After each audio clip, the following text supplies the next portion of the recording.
कृष्णाय नमः। रक्षा करिए प्रभु।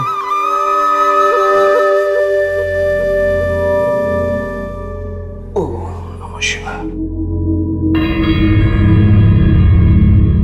जय श्री गणेशाय नमः। जय श्री कृष्णाय नमः। हे प्रभु, जो गलती हुई क्षमा।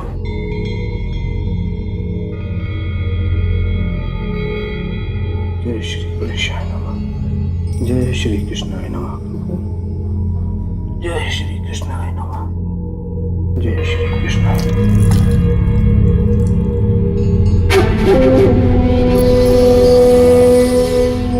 अरे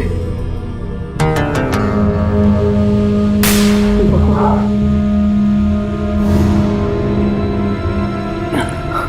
भगवान, ये कौन है? रामदास, ये मेरे भगवान नहीं है। अगर भक्तों को पता चलेगा तो अनर्थ हो जाएगा। रामदास, ऐसा करो।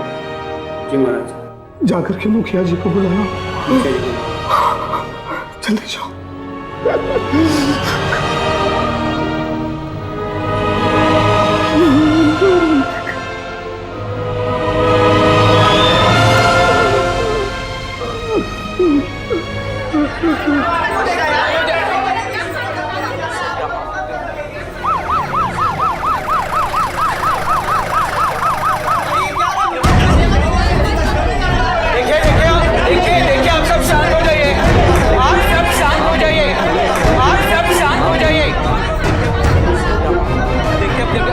आइए इंस्पेक्टर साहब, देखिए आप सब शांत हो जाइए, शांत हो जाइए।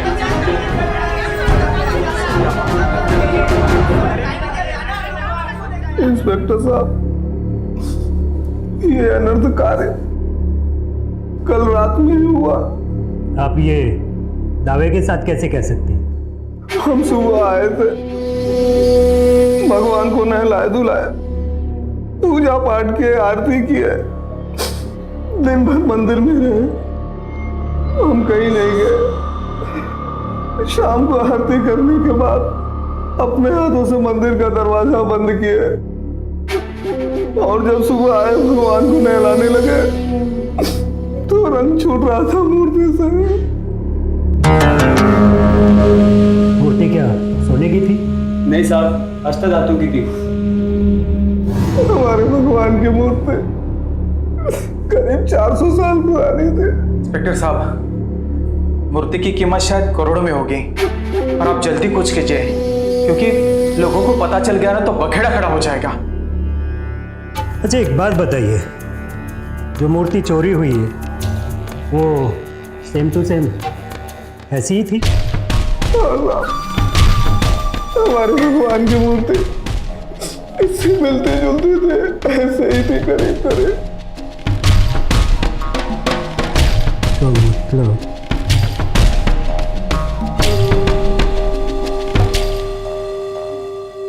कहते हैं जिसका कोई नहीं होता उसका ऊपर वाला होता है।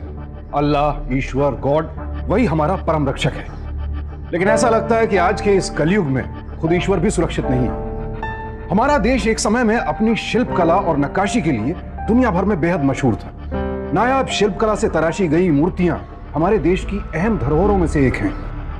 हमारे प्राचीन मंदिरों और गुफाओं में आज भी इस उत्कृष्ट शिल्प कला के कई प्रमाण मौजूद हैं, जिनकी कीमत लगाना नामुमकिन है, क्योंकि ये मूर्तियां सिर्फ कला की प्रतीक नहीं है, बल्कि इनका ऐतिहासिक, सांस्कृतिक और धार्मिक महत्व भी है। लेकिन कुछ स्वार्थी लोग अपने लालच के लिए इंसान तो क्या, भगवान को भी धोखा देने से नहीं चूकते। ऐसी ही अष्टधातु की एक नायाब और बेशकीमती मूर्ति नागपुर के एक गांव के मंदिर से चोरी हो गई। मंदिर में असली मूर्ति की जगह नकली मूर्ति रख दी गई। आस्था से जुड़ा यह मामला बेहद गंभीर और संवेदनशील था, लिहाजा मामले की जांच करने क्राइम ब्रांच के ऑफिसर बलवंत सिन्हा नागपुर पहुंचे।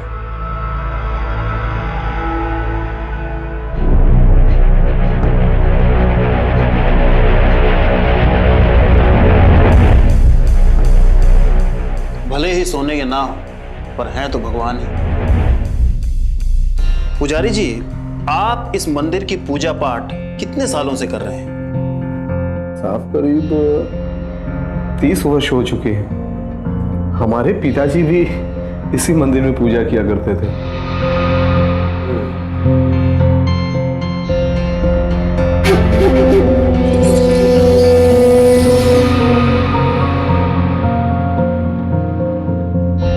सर, ताला तोड़ा नहीं गया है। हमें शक है कि गांव का ये कोई आदमी शायद मिला हुआ है। इंस्पेक्टर साहब, कोई गांव वाला ऐसा क्यों करेगा? ये मंदिर है, गांव की नाक है, गांव की शान है। कोई ऐसा बात क्यों करेगा? आप लोग चोर को पकड़ नहीं सकते, इसलिए बेवजह गांव वालों के ऊपर शक कर रहे हो। डोबले शांत हो सर, मैं समझा। पुजारी जी, एक बात बताइए, इस मंदिर की कितनी चाबियां हैं? साहब, 2 चाबी, एक मेरे पास और दूसरी चाबी मेरे पास है।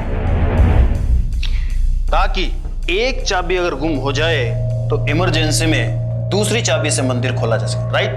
जी। अच्छा, एक बात बताइए मुखिया जी कि आखिरी बार आपने इस मंदिर को अपनी चाबी से कब खोला था? शायद 1 साल पहले। क्या मैं देख सकता हूं चाबी?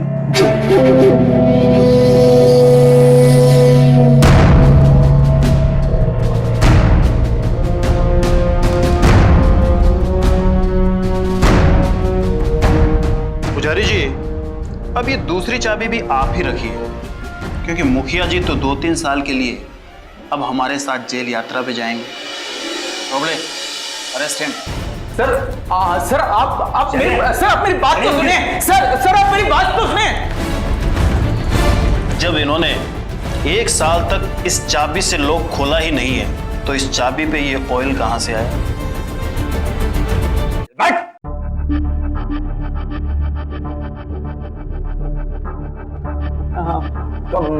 मैंने पैसों के लिए किया था। किसने दिया था पैसे? मुझे नाम नहीं मालूम, सच मुझे नाम नहीं मालूम। साहब, उसने मुझे ना 1 लाख रुपए देने का वादा किया था और 10,000 रुपए एडवांस में दिए थे मुझे। साहब वो रात भर मंदिर में ही था। हाँ, रात भर में वो मंदिर में था और उसने मूर्तियां बदल दी थी साहब। और उसने मुझे बोला था कि रात के 2 बजे मंदिर का दरवाजा खोल देना करके, और मैंने मैंने वैसा किया। हाँ भाऊ, मेरे वो 90,000। ये ले 90,000, दूं क्या? भाऊ मेरी बात तो सुनो भाऊ, सुनो। मैं चल।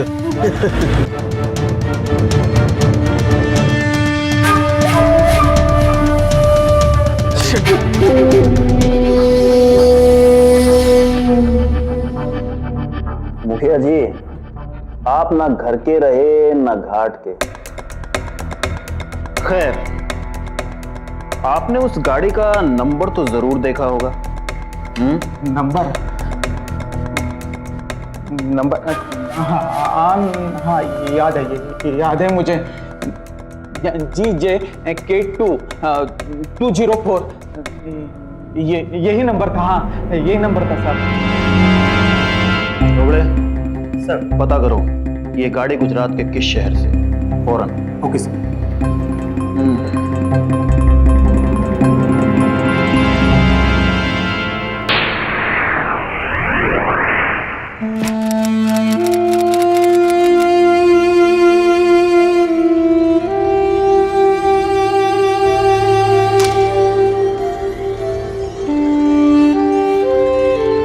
इंस्पेक्टर साहब, ये आदमी तो जिंदा है। इसे जल्दी से हॉस्पिटल भेजो। घर में कुछ चोरी वगैरह हुई? जी नहीं। क्या काम करते थे आपके पिताजी? मेरे पिताजी त्रिभुवन देसाई कपड़े के व्यापारी थे और हमारी करीली बाग में एक दुकान भी है। त्रिभुवन भाई तो भगवान के आदमी थे, मैं उन्हें बरसों से जानता था, मेरे बड़े भाई जैसे थे। आप कौन? जय, मैं भरत भाई, मैं इनका बिजनेस पार्टनर था। आप? जी मैं बटू भाई, नेहा मेरी बेटी है, नेहा और सागर की 3 महीने पहले सगाई हुई थी और 2 महीने बाद इनकी शादी है। त्रिभुवन भाई साहब और भाभी जी बहुत खुश थे। पता नहीं अचानक ये सब कैसे हो गया। सागर, क्या हुआ काका काकी को? तेजस, हाँ, वो बोल ना पापा।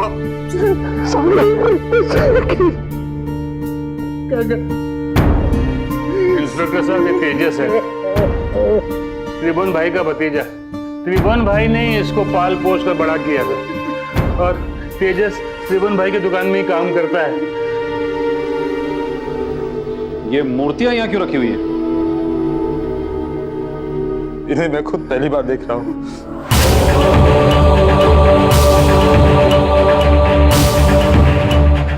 सर, क्या एक मोबाइल पड़ा हुआ है?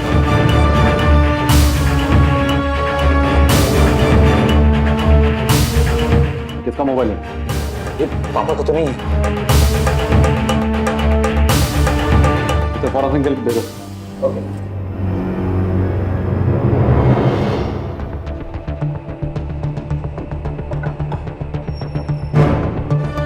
सर, गाड़ी के नंबर प्लेट नकली थी। दरअसल वो स्कूटर की नंबर प्लेट थी जो गाड़ी पर लगाई गई थी ताकि हम लोगों को गुमराह किया जा सके। काफी शातिर लोग। गुजरात के बड़ौदा शहर में 2 बुजुर्गों की हत्या, लाश के पास 2 मूर्तियां भी बरामद हुई। ये तो वही मूर्ति लगती है सर। एक मूर्ति तो वही है जो नागपुर से चोरी हुई थी। डोबले, मुझे तो लगता है इस मूर्ति के चोरों के बीच और इस मर्डर के बीच में कोई कनेक्शन है। महाराष्ट्र के नागपुर में एक मंदिर से एक मूर्ति चोरी हो जाती है। उसके कुछ ही समय बाद गुजरात के बड़ौदा शहर में त्रिभुवन देसाई और रमा देसाई नामक दंपत्ति की हत्या कर दी जाती है और उनके घर से 2 मूर्तियां बरामद होती हैं, जिनमें से एक मूर्ति वही थी जिसे नागपुर के उस मंदिर से चुराया गया था। ऐसे में सवाल यह उठता है कि आखिर वो मूर्ति वहां पहुंची कैसे, किसने पहुंचाया उस मूर्ति को और कत्ल की इस वारदात का मूर्ति चोरी की घटना से क्या संबंध था। इन सारे सवालों के जवाब जानने के लिए पुलिस ऑफिसर सिन्हा गुजरात पहुंचे।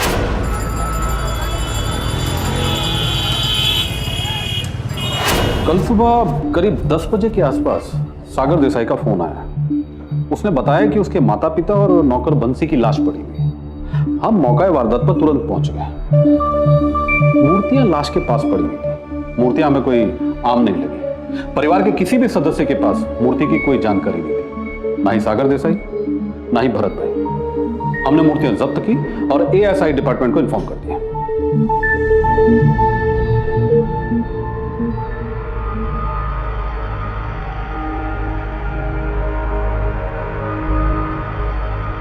ये तो वही मूर्ति है जो नागपुर के मंदिर में थी।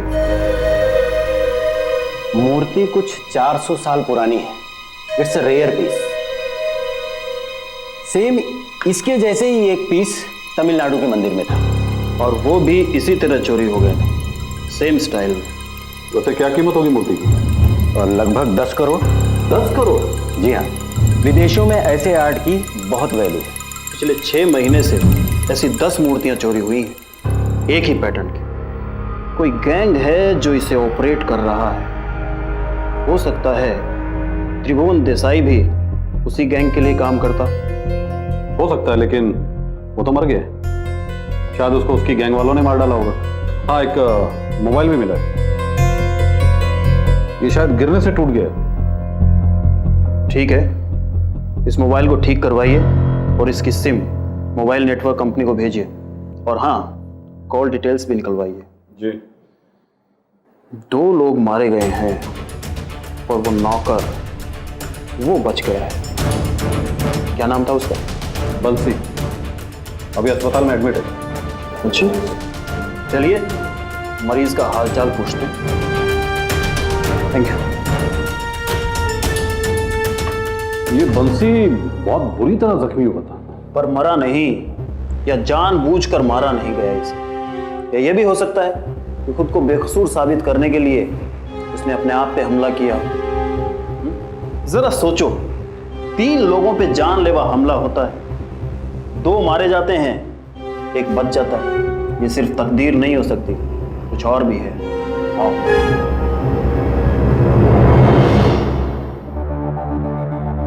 डॉक्टर साहब, ये बंसी किस वार्ड में है? D6 ICU। लेकिन उसके सर पर गहरी चोट लगी है और वो अब बात करने की हालत में नहीं है। आई एम सॉरी, मैं आपको मिलने की परमिशन नहीं दे सकता। मैं आपसे परमिशन मांग भी नहीं रहा। चलो। देखो बंसी, घबराओ नहीं, सिर्फ मुझे इतना बताओ कि किसने तुम्हें मारा है। क्या तुमने उसकी शक्ल देखी थी? अरे घबराओ नहीं, मुझे बताओ किसने तुम्हारे मालिक और मालकिन को मारा है? नर्स, एफटर फिजिशियन लो जल्दी। देखो बंसी, लो इंस्पेक्टर, प्लीज मेरी बात सुनिए। इनको आराम की सख्त जरूरत है, प्लीज। और हमें सबूत और गवाह की जरूरत है। खैर, आप अपने मरीज की देखभाल कीजिए, हम फिर आएंगे। चलो।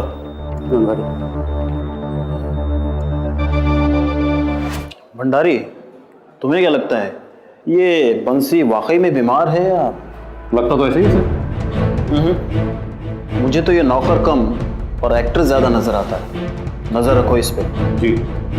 और हाँ, वो त्रिभुवन जी के लड़के का क्या नाम है? सागर। उसे भी पुलिस स्टेशन बुलाओ और खातिर करो उसकी। जी।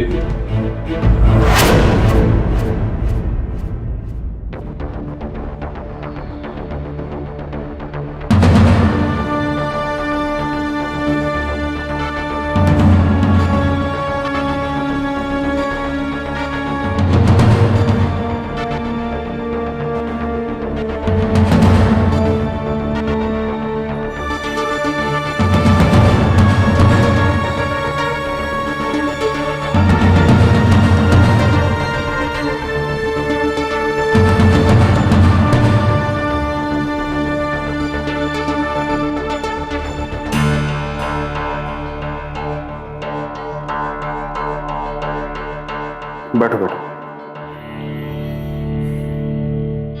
मैं समझता हूं कि तुमने अपने माँ बाप को खोया है और जिस तरह से उनकी मौत हुई है, इट्स रियली वेरी सैड। पर तुम लोग जो काम कर रहे थे उसका अंजाम तो यही होना था। You know, crime never page. मैंने कोई क्राइम नहीं किया, मैं निर्दोष हूं। चलो मान लेते हैं कि तुम निर्दोष हो, पर इस बात से तो इनकार नहीं कर सकते कि तुम्हारे पिताजी मूर्तियों की स्मगलिंग किया करते और हो सकता है कि उन्हीं की गैंग के किसी आदमी ने उनका खून किया हो। सर, मैं आप लोगों से कितनी बार कह चुका हूं कि मेरे पिता एक शरीफ आदमी थे, कपड़ों का व्यापार था उनका। मेरे पिता और भरत भाई पार्टनरशिप में धंधा करते थे और उनकी कोई गैंग नहीं थी, समझे आप? उनकी कोई गैंग नहीं थी। रिलैक्स। हवलदार, पानी पिलाओ।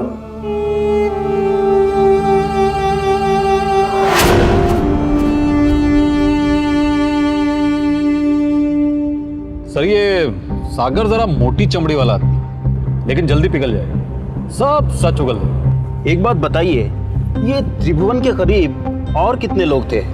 एक तो उनका बिजनेस पार्टनर भरत भाई। सर, उन सब लोगों से पूछताछ कर ली, कोई फायदा नहीं, खाली टाइम की बर्बादी होगी।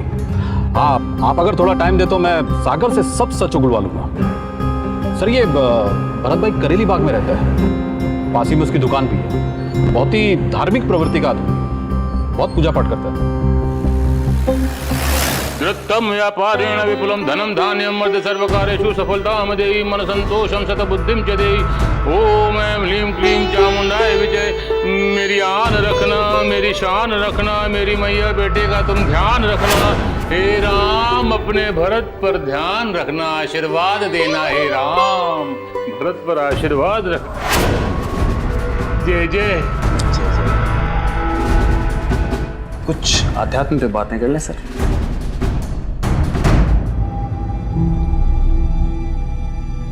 त्रिभुवन जी के बारे में कुछ कहानी सुनाइए। कहानी? त्रिभुवन भाई के बारे में मैं हकीकत सुनाऊंगा। त्रिभुवन भाई भगवान के आदमी थे, भगवान के। भगवान उनकी आत्मा को शांति दे।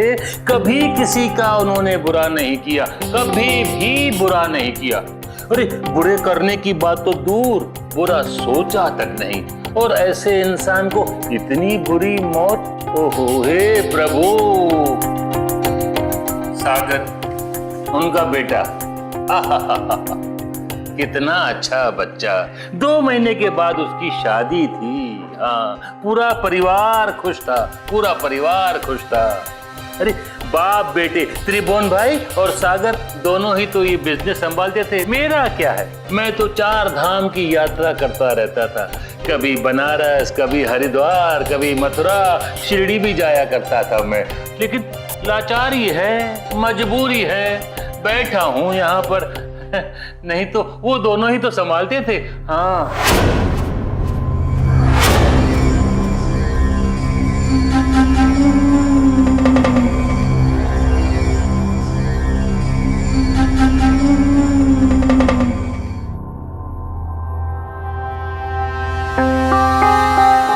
मर्डर वाली रात आप कहाँ थे? मर्डर वाली रात मेरे एक मित्र के यहाँ सत्यनारायण की पूजा थी। मैं और मेरी धर्मपत्नी उसी पूजा में शामिल होने गए थे। हाँ हाँ।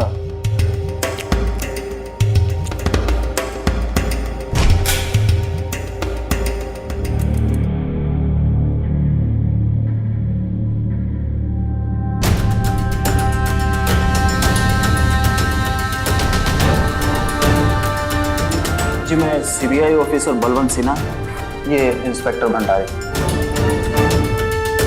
आप त्रिभुवन देसाई जी को जानती हैं? जी इंस्पेक्टर साहब। वो भरत भाई ने मुझे बताया है कि जिस दिन उनका खून हुआ आप भरत भाई के साथ मूवी देखने गई थी। जी नहीं इंस्पेक्टर साहब, उस दिन मैं और मेरे पति रिश्तेदार के यहाँ सत्यनारायण की पूजा में गए थे।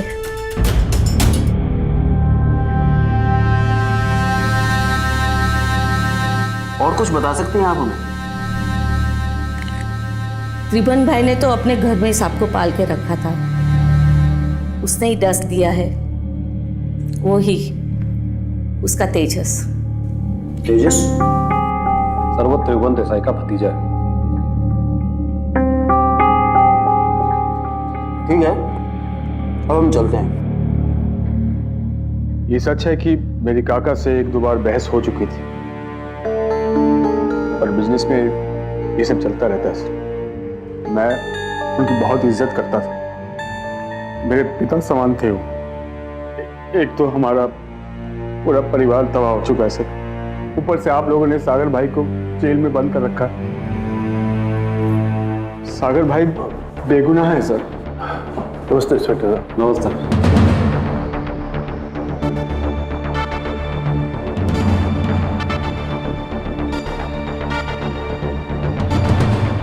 विष्णु। जी सर। सागर को ले आओ। जी। बैठिए।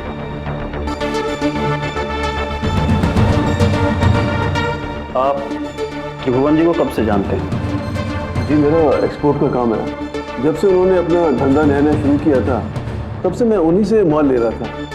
इतने सालों में हमारी दोस्ती हो गई, फिर हमने सोचा कि क्यों ना इस दोस्ती को रिश्तेदारी में बदला जाए। पर ये अचानक पता नहीं ये सब कैसे हो गया। तुम ठीक तो हो? सब ठीक हो जाएगा सागर बेटा, सब ठीक हो जाएगा। चलो।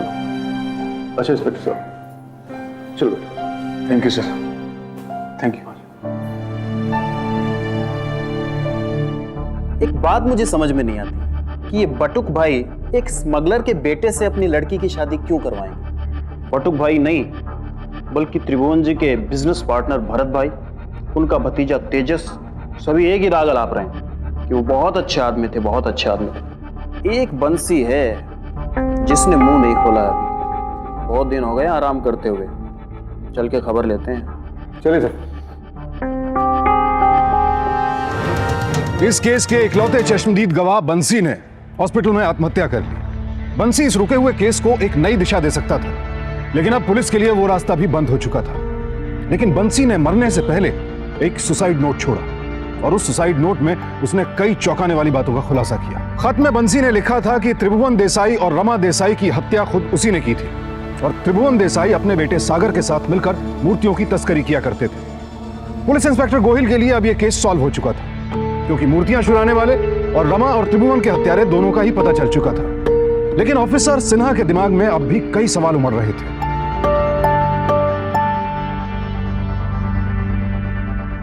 थैंक यू सर, आपकी हेल्प से ये केस जल्दी सॉल्व हो गया।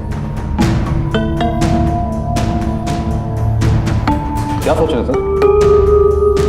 सोच रहा था कि मूर्तियां चुराने वाला मिल जाएगा तो कातिल भी मिल जाएगा।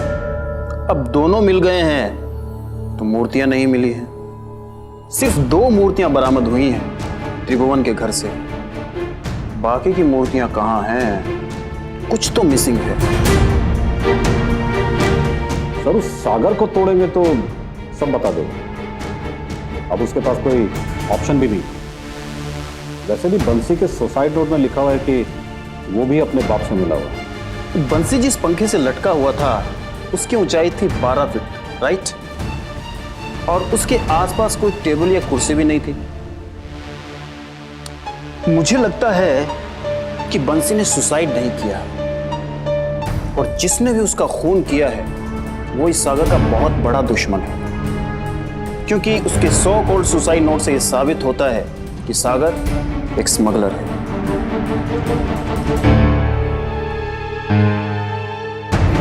अरे हाँ, याद आया, वो मोबाइल फोन मिला था वो त्रिभुवन के घर से। सर वो मोबाइल कंपनी को भेजा गया सिम, ये पता लगाने के लिए कि वो मोबाइल त्रिभुवन दास का ही है। अच्छा, वो फोन रिकॉर्ड्स और वो इंस्ट्रूमेंट मुझे चाहिए, ठीक है? जी।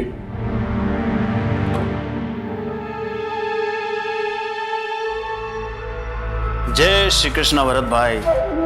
जय जय जय जय। और सर कोई बुरी खबर सुनाने आया क्या? तेजस, नहीं, मन में बस एक सवाल था, मैंने सोचा चलते चलते भरत भाई से पूछ लूं, इफ यू डोंट माइंड। हाँ पूछिए ना, ये माइंड क्यों करेंगे। ताज्जुब नहीं है भरत भाई कि त्रिभुवन जी इतने सालों से मूर्तियों की स्मगलिंग कर रहे थे और आपको भनक तक नहीं लगी? अरे राम राम राम राम राम, भरत भाई का जीवन तो भरोसे की काठी पर टिका है। पूरा कारोबार, पूरा कामकाज त्रिभुवन भाई देखा करते थे। भगवान झूठ न बुलाए, बड़े ही नेक और अच्छे इंसान थे। लेकिन माया से कोई मुक्त हुआ है क्या भला?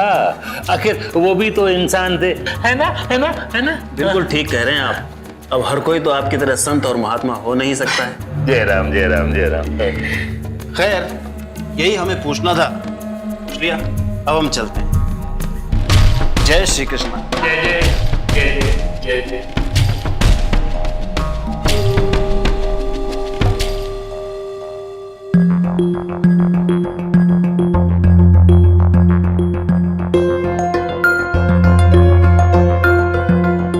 मैसेज है, I'll be in Baroda on 20th of this month and I hope my consignment will be ready by then. Richard। ये रिचर्ड कौन है? मोबाइल फोन तो त्रिभुवन जी के नाम पर ही है ना? फिलहाल तुम एक काम करो, 20 तारीख को विदेश से कुछ मेहमान आ रहे हैं, उनकी खातिर करो और एयरपोर्ट अथॉरिटी को अलर्ट कर दो। जी। रिचर्ड इस केस की अहम कड़ी साबित हो सकता था और सिन्हा इस बार कोई भी चूक नहीं होने देना चाहते थे। पुलिस ने एयरपोर्ट अथॉरिटीज की मदद भी ली और एयरपोर्ट के आसपास सादी वर्दी में पुलिस वालों को तैनात कर दिया गया। सिन्हा की सख्त हिदायत थी कि रिचर्ड को गिरफ्तार न किया जाए, सिर्फ उस पर नजर रखी जाए।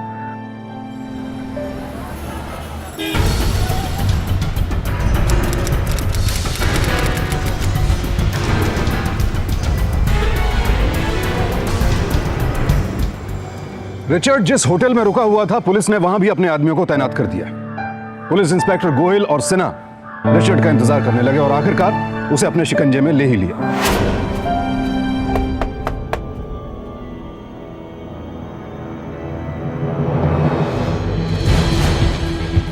रिचर्ड ने बताया कि मूर्तियों का सौदा करने एक आदमी उससे मिलने आने वाला था। गोयल और सिन्हा की टीम उस आदमी का वहीं इंतजार करने लगी और उसे कमरे में दाखिल होते ही धर लिया गया।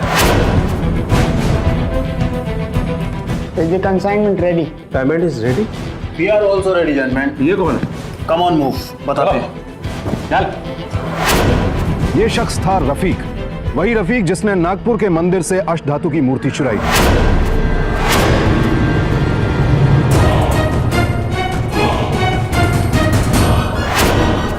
अब शुरू हुई रफीक से पूछताछ। मैंने ही नागपुर से मूर्ति चुराई थी।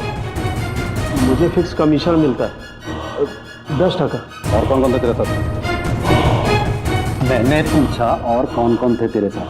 एक आदमी और है, उसका इंपोर्ट एक्सपोर्ट का बिजनेस, उसी को मैं माल बेचता हूँ। कौन? बटुक भाई। बटुक भाई, नंबर है तेरे पास उसका? हाँ साहब। चल फोन लगा उसे और बोल कि एक बहुत बड़ी डील मिली है, समझे? और पार्टी आज ही मिलना चाहती है। लगा।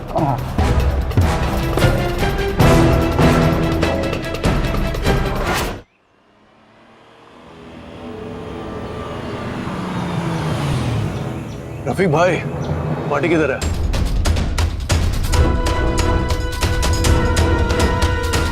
इतनी भी क्या जल्दी है? अब तुम आ ही गए हो तो पार्टी में और भी मजा आएगा।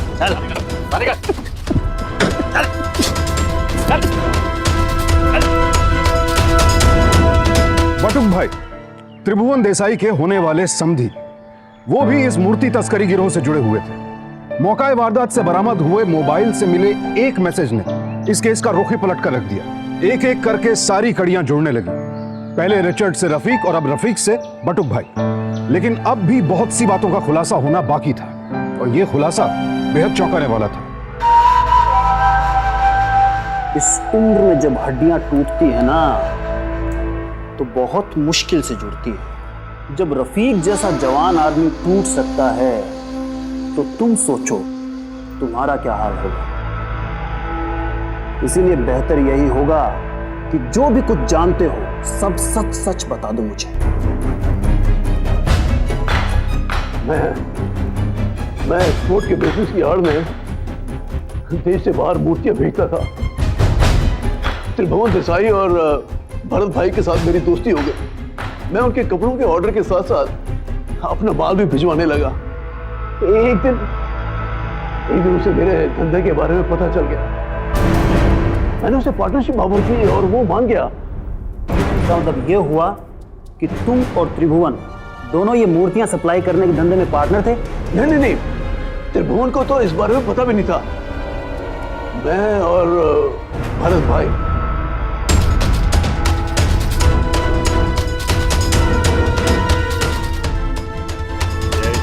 जय मेरी माँ रक्षा करना, जय मेरे राम भरत पर दया करना।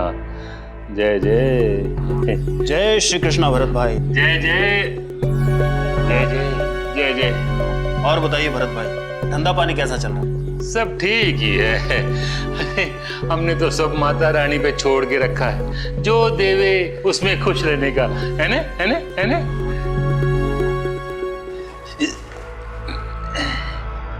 रुको। बहुत भारी लग रहा है भरत भाई। आपको एक बात बताऊं, मैं परेशान था कि मुझे कातिल मिल गया और यह भी पता चल गया कि मूर्तियां स्मगल कौन करता था। पर यह नहीं पता चला कि ये मूर्तियां मिलेंगी कहां।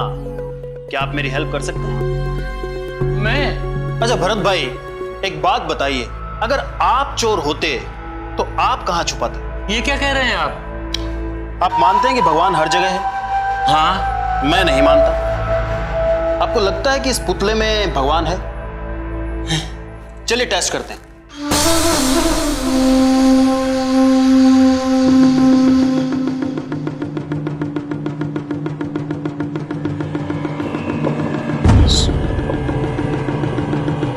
दिखा इसे। वे उधर क्या देख रहा है? खोलना इसे, दिखा।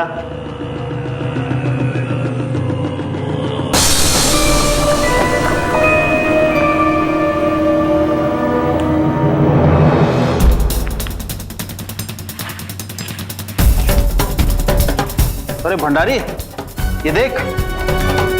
भरत भाई, आप तो सच कह रहे थे, पुतले में भी भगवान है, और बाकी का सच पुलिस स्टेशन में। अरेस्ट करो भंडारी से।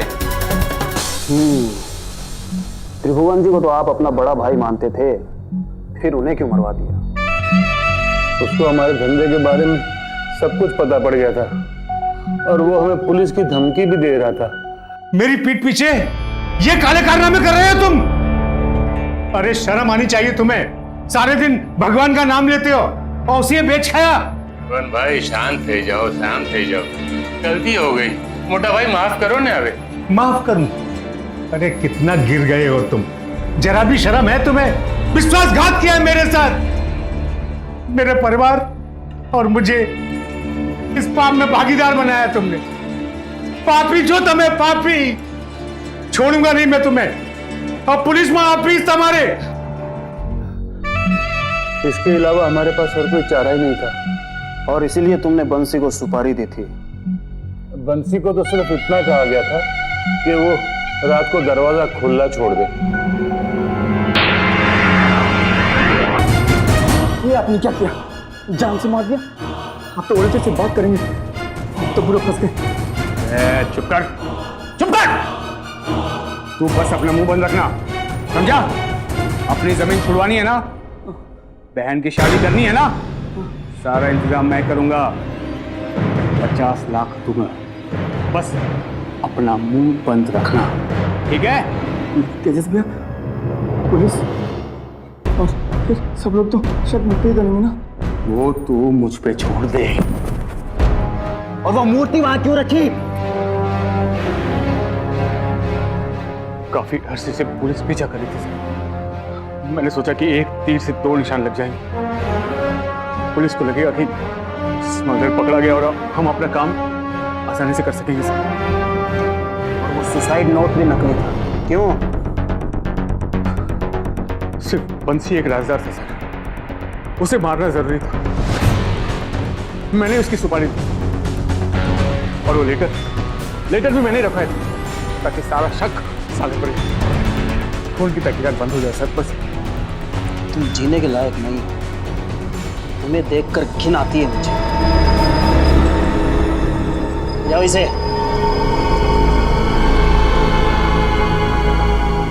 आप लोगों का बहुत बहुत शुक्रिया। आप लोगों ने मुझे एक नई जिंदगी दी है। मैंने कभी सोचा भी नहीं था कि मैं जिन लोगों को मानता था वही लोग मुझे धोखा देंगे। सबने मुझे दगा दिया और अब समझ में नहीं आता है कि किस पे विश्वास करूं।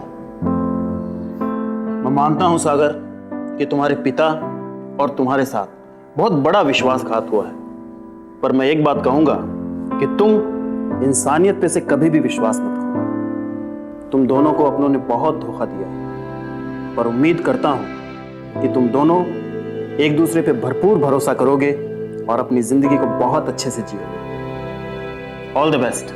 Thank you sir, thank you so much. God bless you. चले ऑफिसर।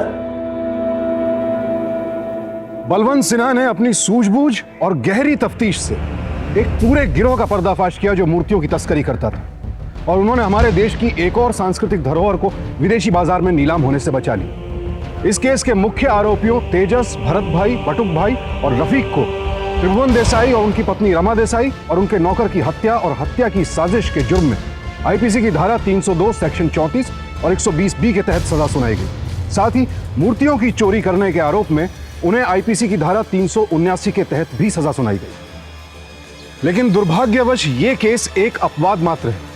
हकीकत में हमारे देश में प्राचीन कलाकृतियों की तस्करी बहुत बड़े पैमाने पर हो रही है, और अफसोस कि सरकार इस बात की गंभीरता नहीं समझ रही है। पिछले एक दशक में देश के अलग अलग कोनों से कई प्राचीन कलाकृतियों को चुराकर विश्व कला बाजार में नीलाम कर दिया गया। सन 2011 में राजस्थान के चंपानगर से अष्टधातु की एक मूर्ति चुराई गई जिसकी कीमत लाखों में थी। उसी साल बिहार में कटिहार से राम लक्ष्मण जानकी की एक मूर्ति चुराई गई जिसे 1.5 करोड़ में बेचा गया। सन 2012 में गुजरात के मेहसाना जिले से 1500 साल पुरानी माता जी की मूर्ति चोरी हुई जिसका आज तक कुछ पता नहीं चला। गुजरात, तमिलनाडु, आंध्र प्रदेश, बिहार, मध्य प्रदेश, तकरीबन सभी राज्यों से हर साल न जाने कितनी कलाकृतियां चुराई जाती हैं और बेच दी जाती हैं। बेहद जरूरी है कि सरकार इस दिशा में कड़े कदम उठाए और हमारे देश की इस धरोहर की सुरक्षा के पुख्ता इंतजाम करे। तस्करी की इन वारदातों को रोकने के लिए कड़े कानूनों की जरूरत है ताकि हमारे देश की संस्कृति, हमारी धरोहर यूं विदेशों में नीलाम न होती रहे। इसी उम्मीद के साथ अब मैं सुशांत सिंह आपसे विदा लेता हूं। कल फिर मुलाकात होगी ऐसी एक और अद्भुत कहानी के साथ। देखते रहें सावधान इंडिया। India fights back.